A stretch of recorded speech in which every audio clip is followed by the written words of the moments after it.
What if a single act of kindness could echo across the galaxy for 150 years? This is the story of an alien race that saved 40,000 humans, and the day humanity returned to repay that debt with an armada. The alarm bells rang through every corridor of the colony ship Perseverance. Red lights flashed in desperate patterns as 40,000 souls realized they were about to die in the cold darkness of space. Captain Rodriguez stood on the bridge, her hands gripping the command chair so hard her knuckles turned white. The main engine was dead. The backup systems had failed 30 minutes ago. Now the life support was failing too. She could already feel the air getting thinner, colder. In 6 hours, maybe less, everyone on this ship would suffocate.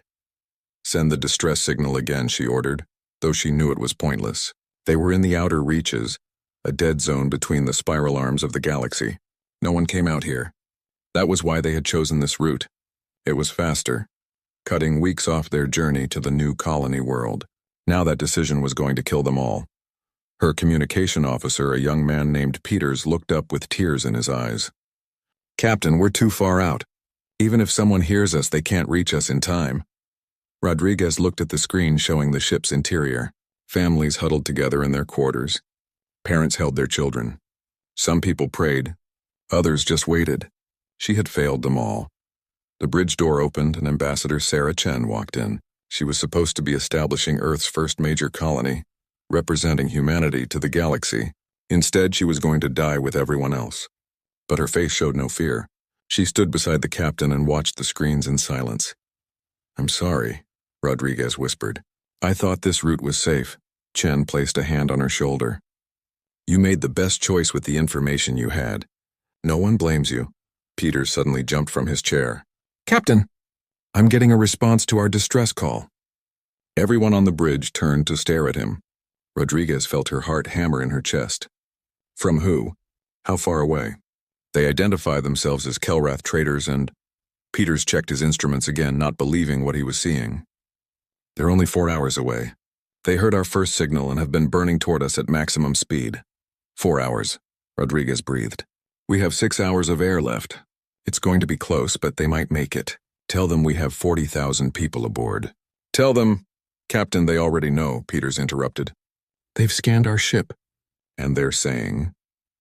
"They're saying they can take everyone." Chen stepped forward. "How? 40,000 people need life support, space, resources. How can a trader ship handle that?" The answer came back quickly. The Kellrath captain, who called himself Thekna, explained in broken but understandable English. They would dump their entire cargo hold into space. Every piece of merchandise they were carrying, every valuable thing they owned. They would convert the cargo areas into emergency shelters. It would be crowded and uncomfortable, but everyone would survive. "But your cargo," Chen said into the communication channel. "That must be worth a fortune." "Your entire business." There was a pause, then Thekna's clicking, insect-like voice came through the translator. "Life is worth more than profit.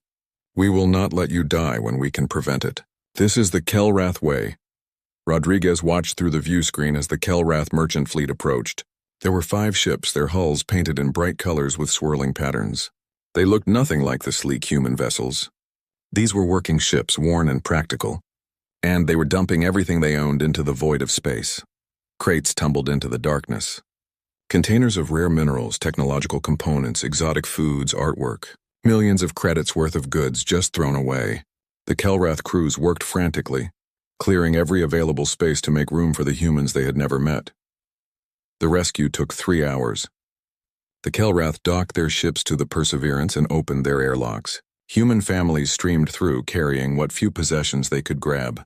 The Kellrath crew members guided them gently, their mandibles clicking in what might have been reassuring sounds.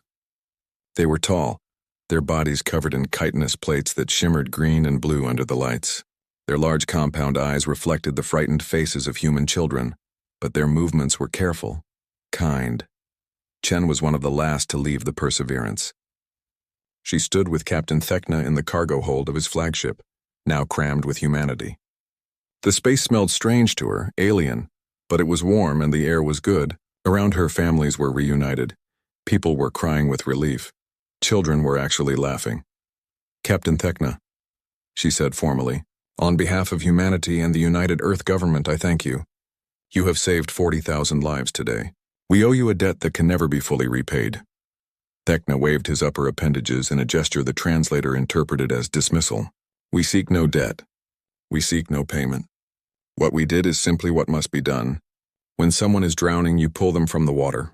You do not ask for payment afterward. Perhaps that is your way, Chen said quietly. But it is not ours. Let me be very clear about something, Captain. Humanity never forgets a kindness shown to us in our darkest hour. What you did today will be remembered. I promise you that. The Kellrath captain tilted his head in what might have been confusion. His translator was having trouble with the nuances of her tone. We ask nothing. We want nothing. We are simply glad we heard your call. Chen smiled, but there was something fierce in her expression. You don't understand, Captain. We never forget. And someday, when you or your people need us, we will be there. I don't care if it takes 10 years or 1,000. Humanity will remember. The Kellrath carried the survivors to the nearest human outpost, a journey of 2 weeks in cramped conditions. They refused any payment, though Earth offered millions. They refused honors and medals. Captain Thecna simply said that seeing the humans safe was reward enough. Then the merchant fleet turned around and headed back into space to rebuild their business from nothing. On Earth, the story of the Perseverance spread quickly. The 40,000 survivors told everyone about the Kellrath who had sacrificed everything to save them. Ambassador Chen went before the Earth Assembly and had them pass a formal resolution. It was called Protocol Perseverance, and it was simple. If the Kellrath ever called for help, Earth would answer. No debate, no discussion, no hesitation. Years passed. The survivors of the Perseverance lived their lives. They had children and grandchildren. They built the colony they had dreamed of, naming it New Hope. They never forgot the Kellrath, though they never saw them again. Humanity grew and spread across the stars. They became traders, explorers, warriors, diplomats. Earth colonies numbered in the hundreds. The human fleet became one of the strongest in the galaxy. They made friends and enemies, joined the Galactic Council, and carved out their place among the stars. And always, in every human school, children learned about the Perseverance. They learned about the Kellrath who asked for nothing and gave everything. They learned that humanity pays its debts. 150 years later, in a small museum on Earth, there was a memorial. It showed a Kellrath ship alongside the Perseverance. Below it, written in 30 languages, were the words Sarah Chen had spoken that day. Humanity never forgets. Most people walked past it without stopping. It was ancient history now. The Kellrath had faded from the news, from politics, from relevance. The galaxy had moved on, but the memorial remained. And the promise remained, waiting for the day it would be needed. High Chancellor Thecna sat in his chamber on Kellrath Prime, staring at the holographic display floating before him.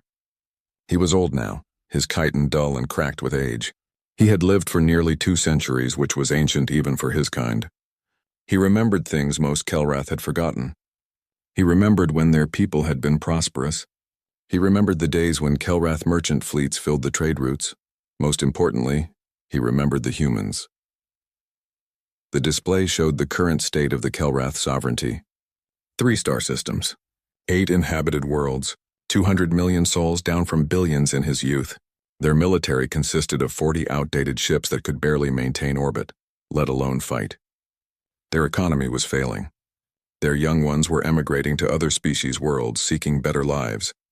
And now, the Vryn were coming. His aide, a young female named Shetra, entered the chamber. She moved with the quick nervousness of someone bearing bad news. High Chancellor, the Vryn ambassador has sent their final message. Play it, Thecna said quietly. The display shifted to show a Vryn commander. The Vryn were reptilian, covered in scales that gleamed like metal. Their eyes were cold, calculating. The commander spoke with the bored tone of someone stating an obvious fact. The Vryn hegemony hereby claims all Kellrath systems as sovereign territory. You have 72 hours to evacuate your military vessels from Kellrath Prime's orbital space. Resistance will be met with appropriate force. This is not a negotiation. The message ended. Shetra's antennae drooped with despair. What do we do, High Chancellor? Our ships cannot fight theirs. The Galactic Council says they will issue a formal protest, but nothing more. No one will help us. Thecna was quiet for a long time. He thought about his people, about the children playing in the gardens below his tower.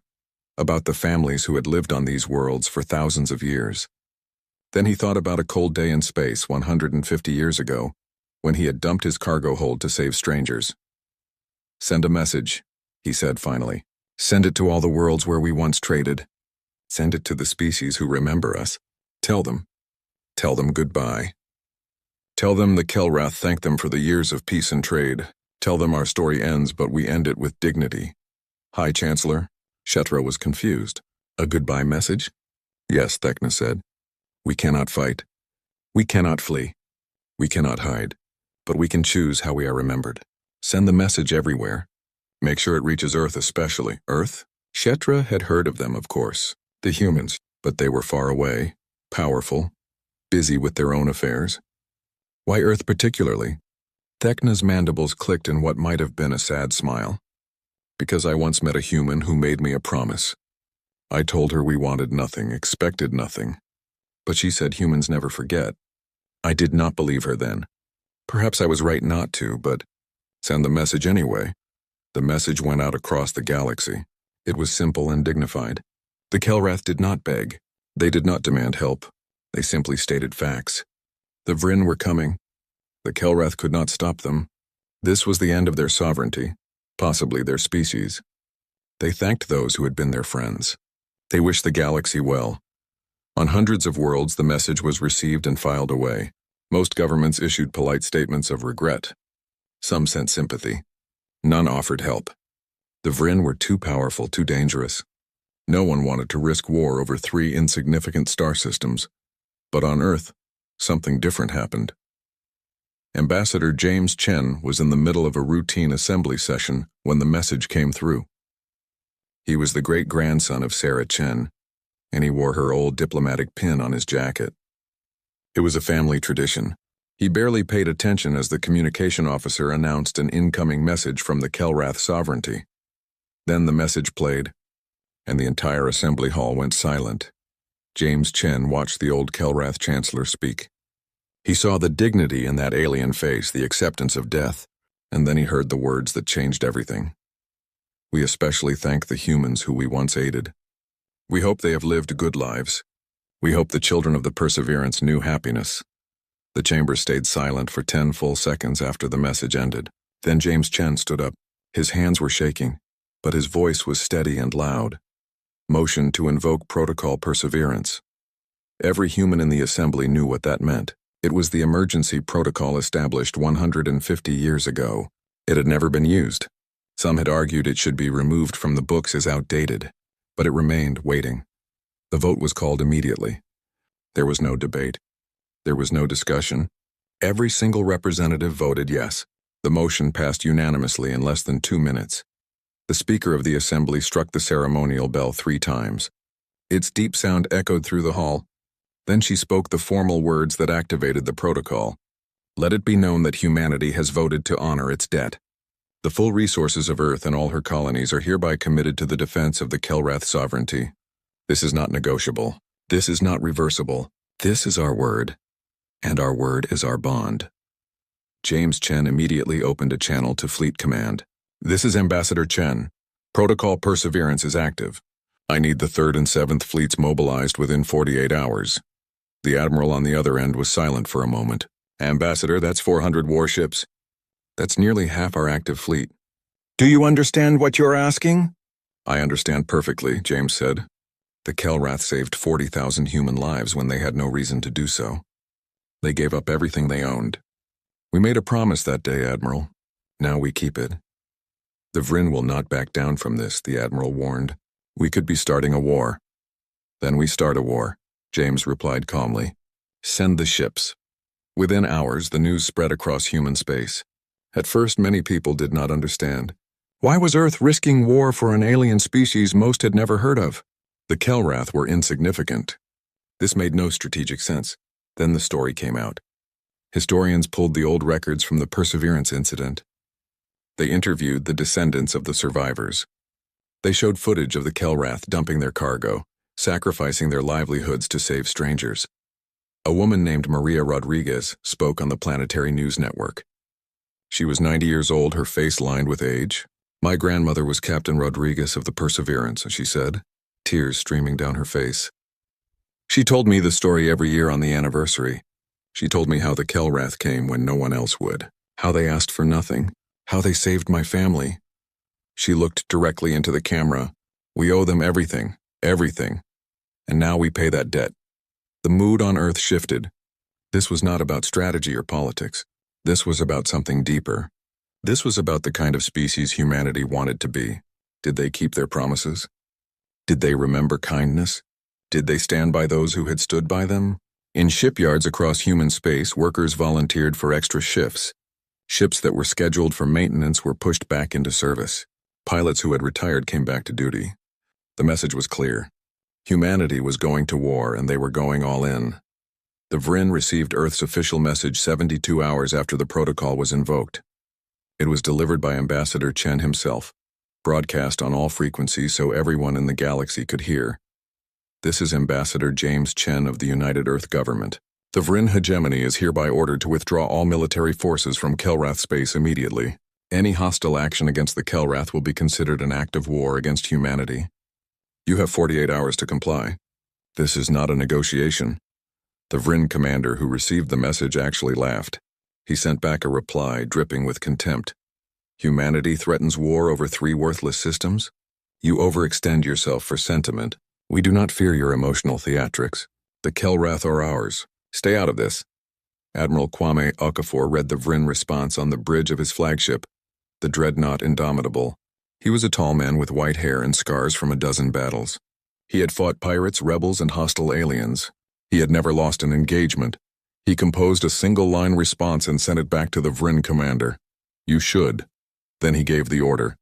And 400 human warships jumped to faster-than-light speed, heading for Kellrath space.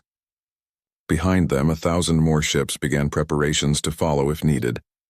On Kellrath Prime, High Chancellor Thekna received word of what was happening.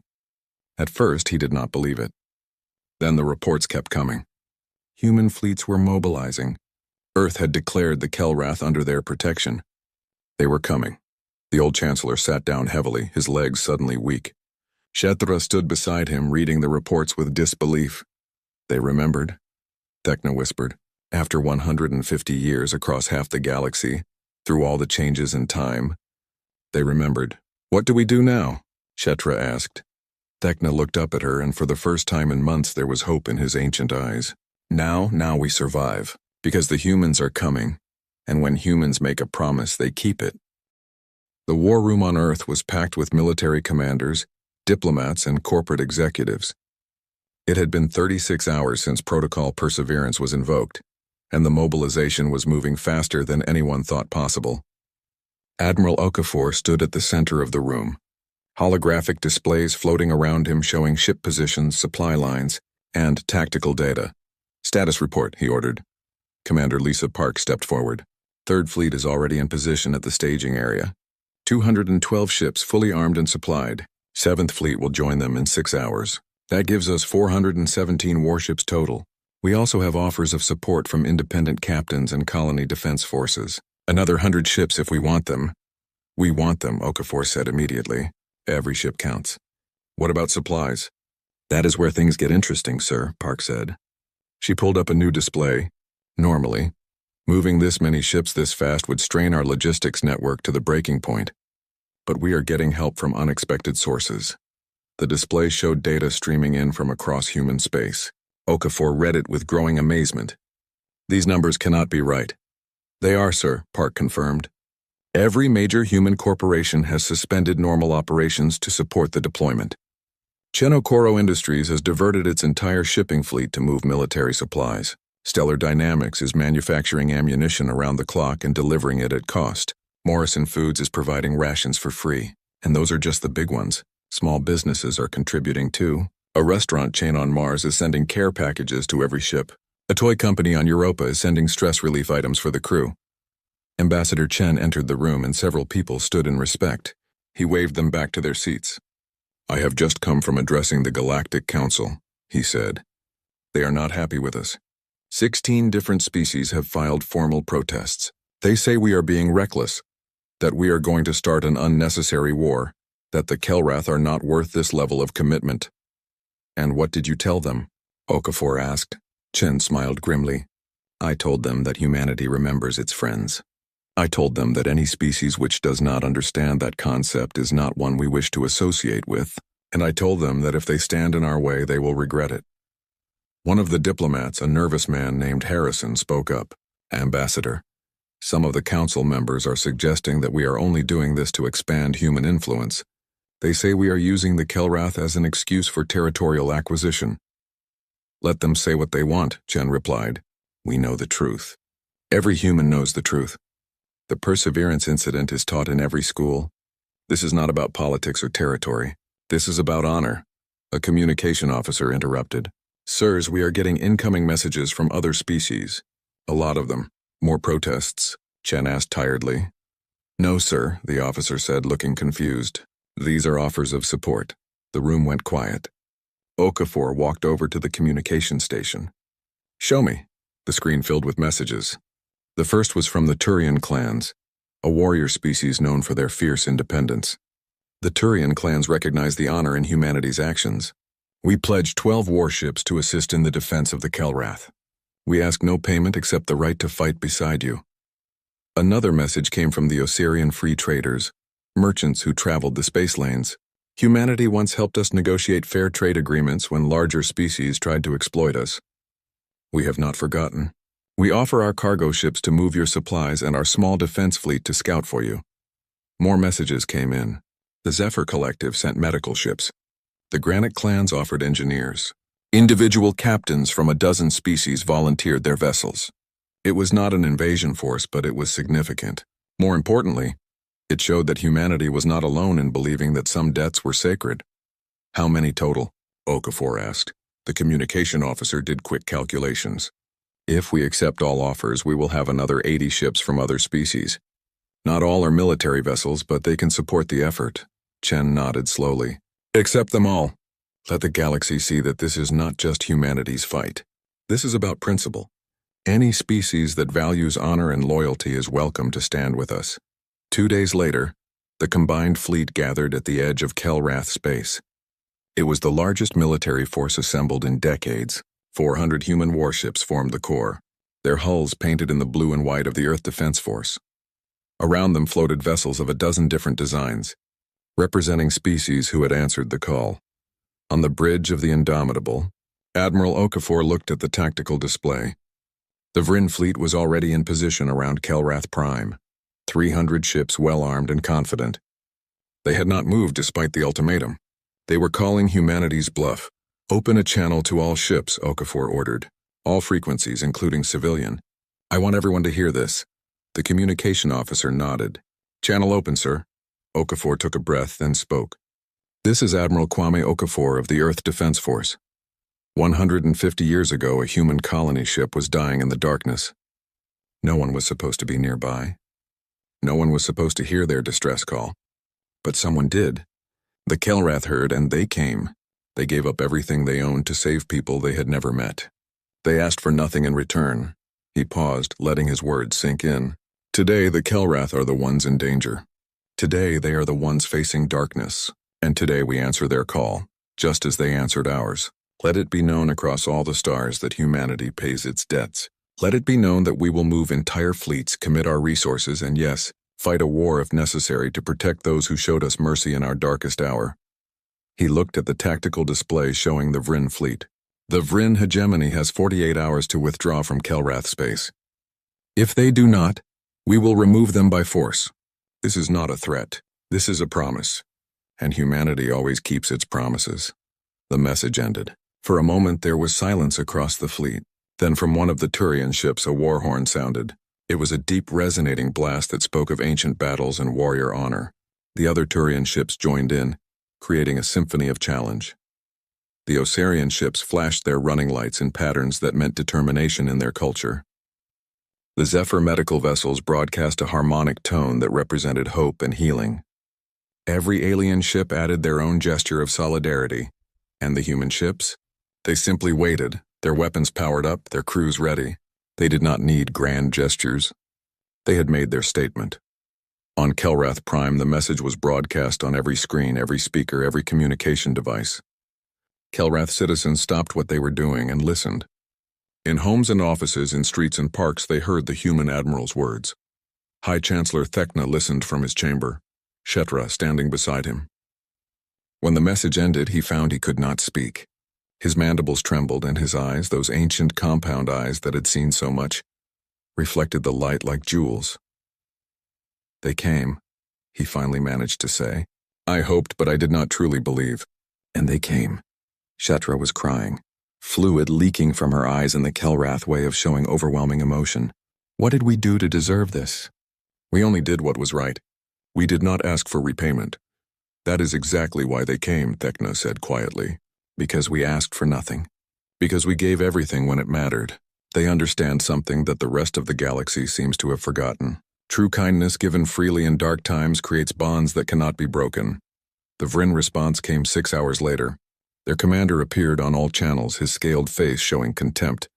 Humanity overestimates its power. You have 400 ships. We have 300 here, and thousands more throughout our empire. You cannot win this fight. We will not withdraw. If you attack, you will start a war that will cost millions of lives. All of this for 3 insignificant worlds and a dying species. Your sentiment makes you weak. The message played across the fleet. Some commanders looked worried. The Vryn were right about the numbers. If this escalated to full war, the casualties would be enormous. Perhaps they had overcommitted. Perhaps this was a mistake, but Admiral Okafor just smiled. He composed a simple reply, just 3 words, and sent it directly to the Vryn commander. Test us then. On Earth, the public reaction to the Vryn response was not fear. It was anger. Protests erupted, but not against the military action. People were protesting that the government was not doing enough. Recruitment centers were flooded with volunteers. The mood was clear. Humanity was ready to fight. A video went viral across human space. It showed Maria Rodriguez, the elderly woman who was descended from the Perseverance's captain. She stood in front of the memorial that honored the Kellrath rescue.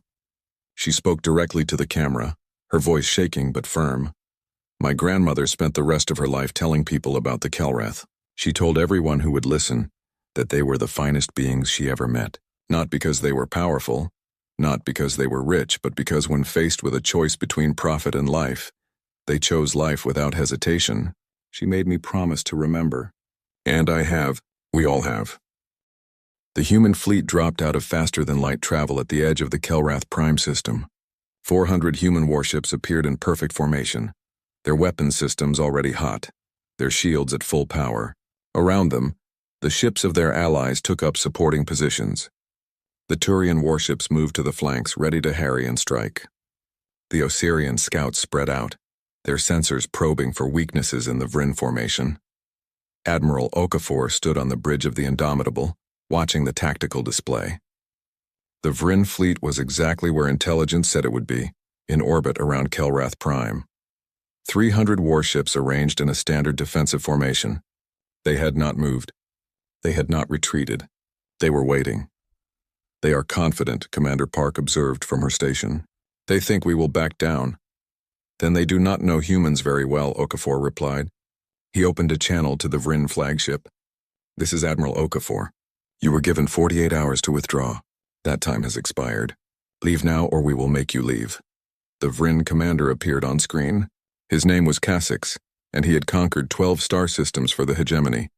His scales were dark red, almost black, and his eyes showed no emotion. Admiral, this is foolish.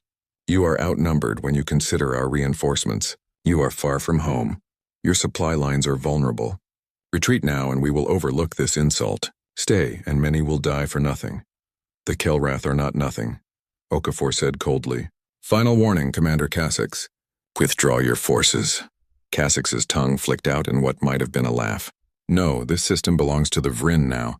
If you want it, come and take it. The channel closed. Okafor took a deep breath and looked around his bridge. Every officer was at their station, ready. They knew what was about to happen. Some of them might die in the next few hours, but none of them looked afraid. They looked determined. All ships, Okafor said into the fleet-wide channel. We did not come here to threaten. We did not come here to posture.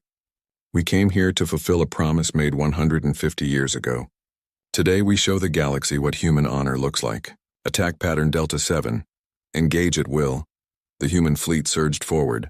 The Vryn were expecting a traditional battle. Ship-to-ship combat, formation against formation, a test of firepower and shields.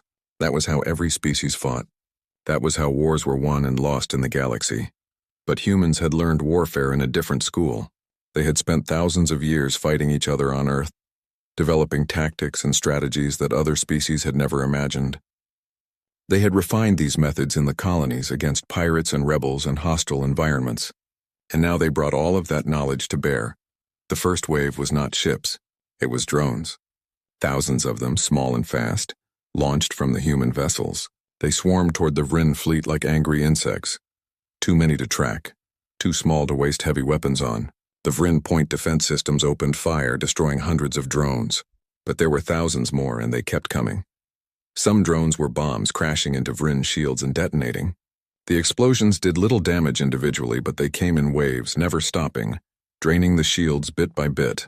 Other drones were jammers, broadcasting noise across every frequency, disrupting Vryn communications and targeting systems. Still others were just recorders, cameras and sensors that mapped every detail of the Vryn fleet, finding weaknesses, identifying command ships. Their formation is breaking apart, Park reported. The drones are forcing them to spread their point defense fire. They cannot maintain tight coordination. Good, Okafor said. Second wave launch. The second wave was missiles. Not the massive ship killers that most species used. Those were too slow, too easy to intercept.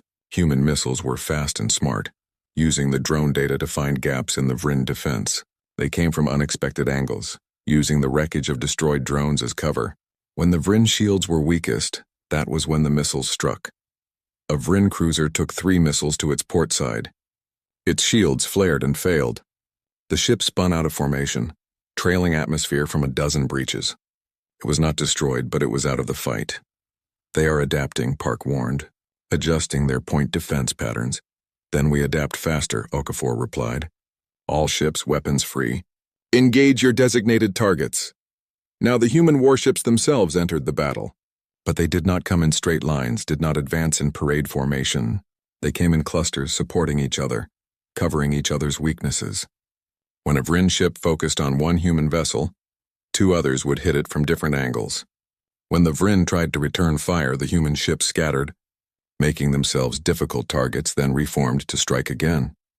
The Turian ships swept around the flanks, their plasma cannons tearing into Vryn engines and weapon systems. They did not try to destroy, just to disable. A ship without engines could not fight. A ship without weapons was no threat.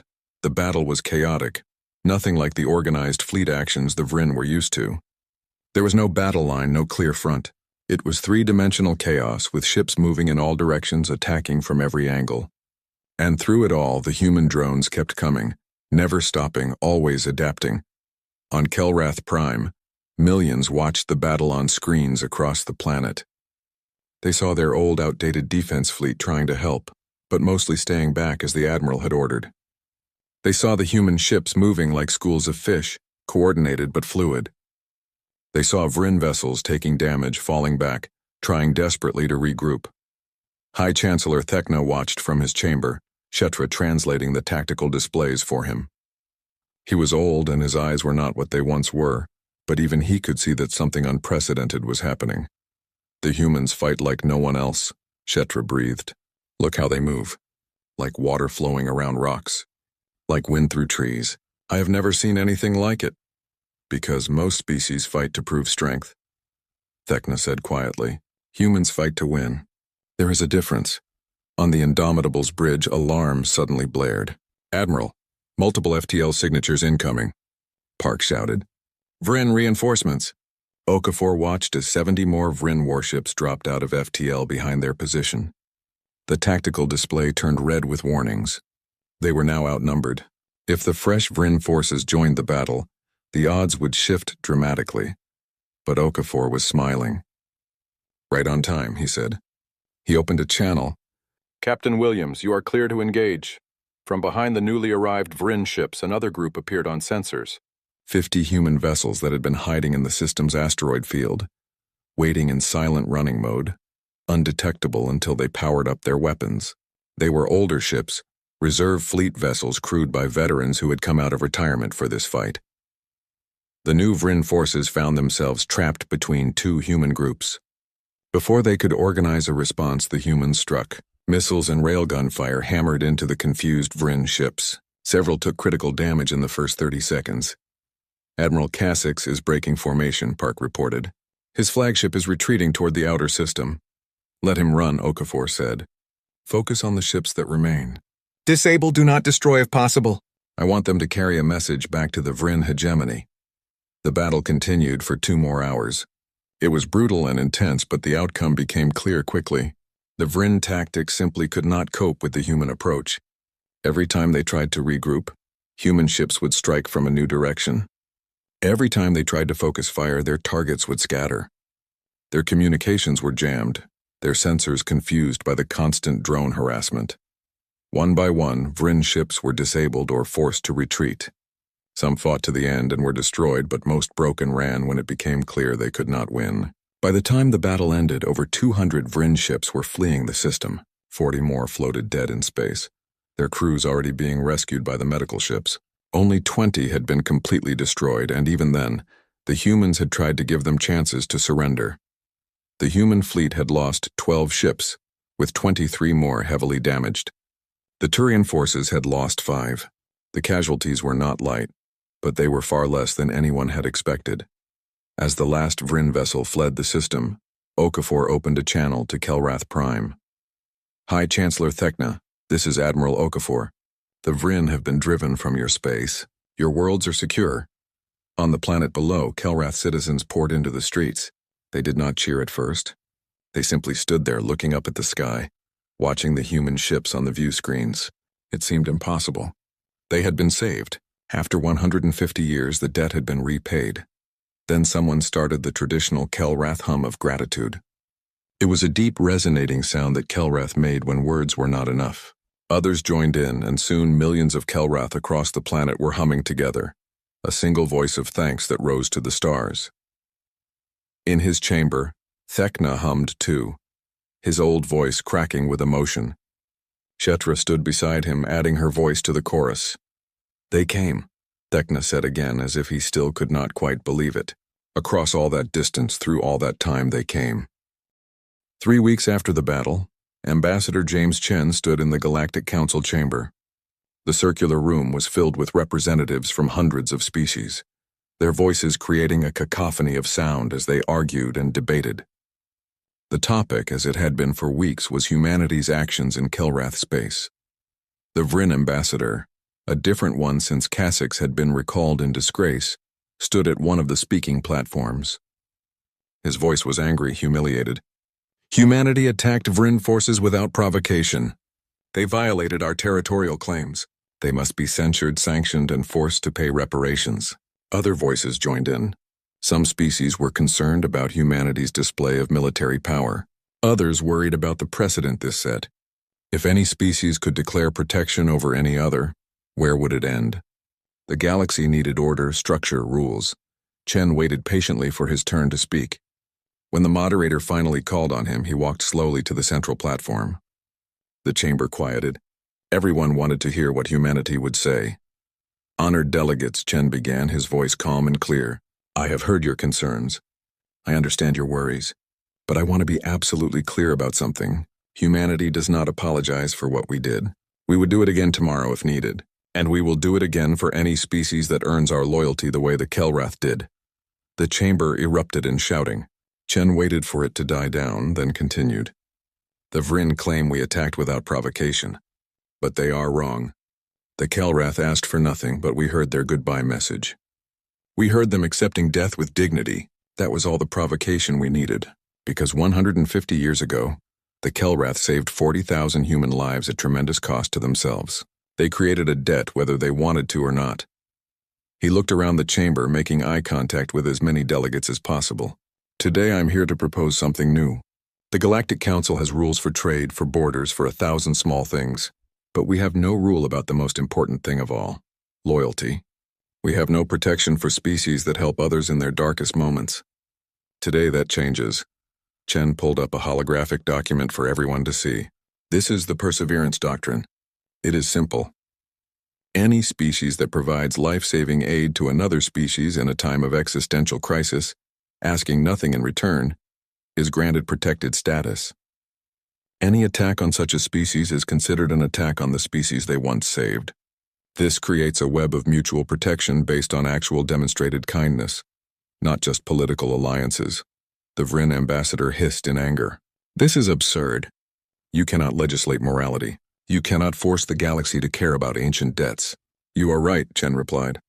We cannot force anyone to care, but we can make it very clear what happens when you attack someone who has demonstrated true compassion. The Vryn learned that lesson. We are happy to teach it again to anyone else who needs it. The debate raged for hours. Some species supported the doctrine. Others called it interference. But in the end, something unexpected happened.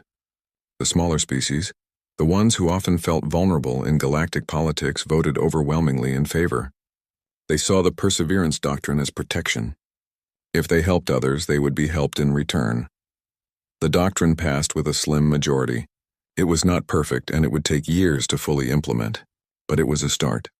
The galaxy now had a formal recognition that some debts were sacred, while the politicians debated the real work was happening in Kellrath space. Human engineers arrived by the thousands. They came with plans and equipment, with knowledge and resources. But more importantly, they came with respect. Commander Lisa Park had taken a leave from the military to oversee the reconstruction effort. She stood on Kellrath Prime, watching as human and Kellrath workers collaborated on rebuilding the planet's defense grid. The old Kellrath systems were being replaced with modern Earth technology, but the Kellrath were not just receiving charity. They were learning. Every human engineer was paired with Kellrath students, teaching them how the systems worked, how to maintain them, how to improve them. The goal is not to make you dependent on us, Park explained to a group of young Kellrath engineers. The goal is to give you the tools to defend yourselves. We will not always be here, but the knowledge we share will be yours forever. One of the young Kellrath, a male named Kretnor, raised his claw hesitantly. Why do you do this? You have already saved us. You owe us nothing more. Why continue to help? Park smiled. Because that is what the Kellrath taught us 150 years ago. You did not just save those people on the Perseverance. You did not just give them air and food. You showed them that in the darkness of space, kindness still exists. You showed them that some beings will sacrifice everything for strangers. That lesson changed humanity. It made us better. Now we pass that lesson forward. The cultural exchange went both ways. Human children learned Kellrath history in schools. Kellrath art became popular on Earth. Mixed crews began serving on ships together. It was not always smooth. There were misunderstandings, cultural clashes, moments of friction. But both species worked through them, because both species understood that this relationship was built on something real. High Chancellor Thekna, now too old to handle daily governance, spent his final years as an ambassador of cultural exchange. He traveled to Earth, the first Kellrath leader to do so. When he arrived, he was greeted by a crowd of over 1 million humans. They lined the streets holding signs thanking the Kellrath, singing songs of gratitude. Many were descendants of the Perseverance survivors. Maria Rodriguez, now 95 years old and in a wheelchair, was brought to meet him.